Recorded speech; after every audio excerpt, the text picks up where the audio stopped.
concerned, let's identify or name the different bones of the cranium. Can you point to the frontal bone? Good. Do you know the frontal bone? Okay. Where is the parietal bone? There's two of them, right?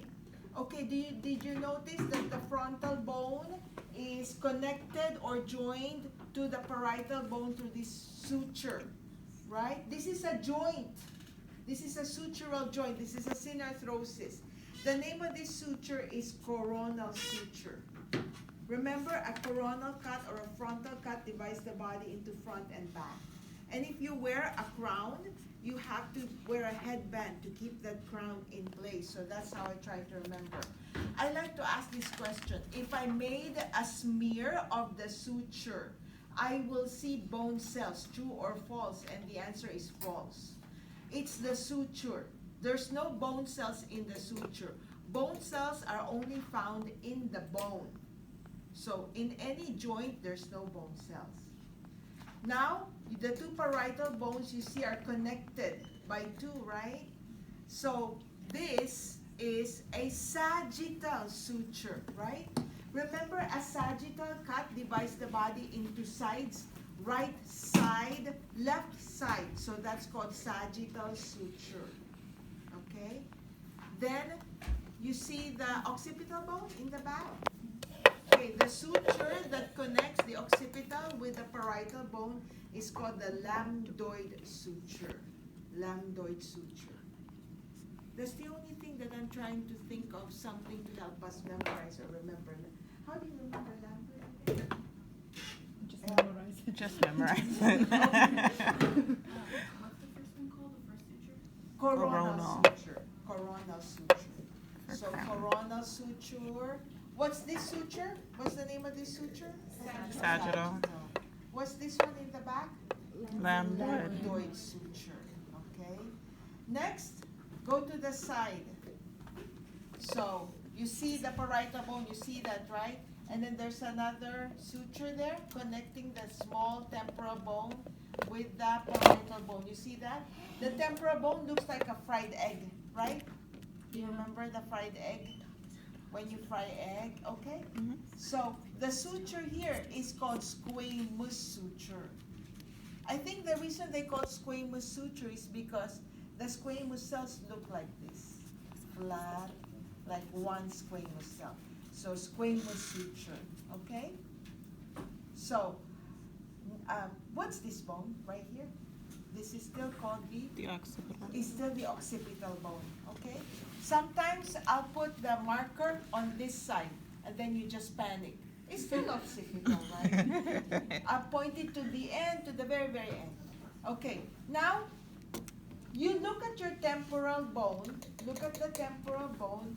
I want you to go look at the cheekbones. Do you see the cheekbones? You see that? So did you notice that the cheekbone has like a suture that connects the two of them, right? Because the temporal bone is connected to the zygomatic bone, right?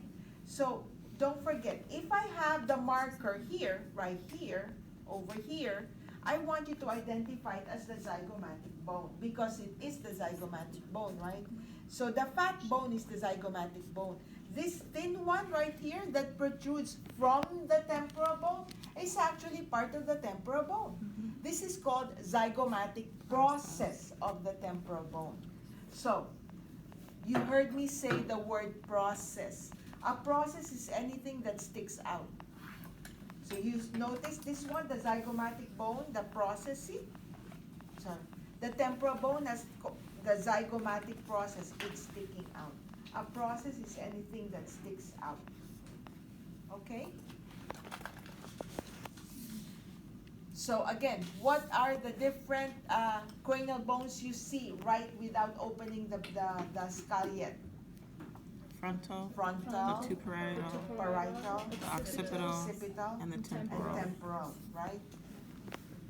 What is the suture that connects the occipital with the parietal? What's the name of that? The lambdoid. Lambdoid.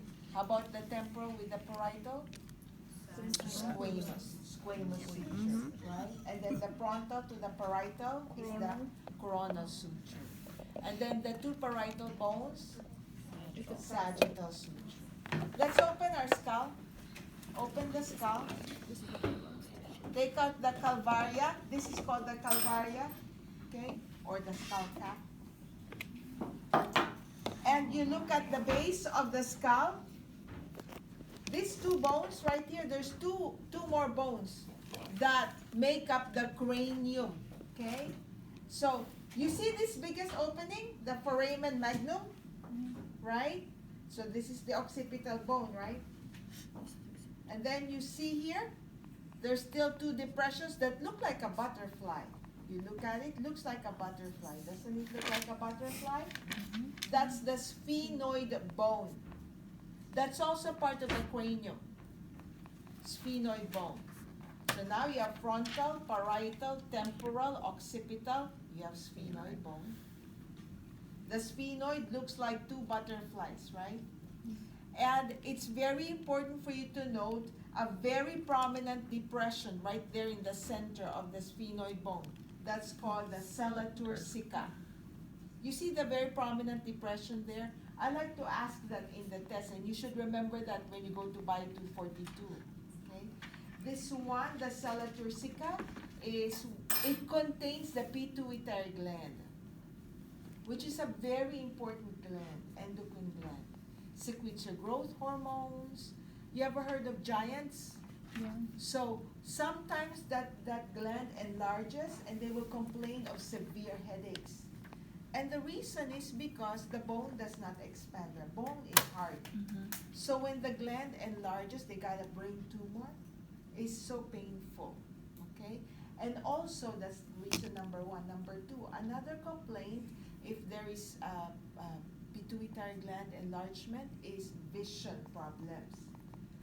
And you will see when we do our brain, when we dissect the brain, you will see that the optic nerve crosses over right here at the pituitary gland area. The sella turcica area. So it's so painful, okay? So two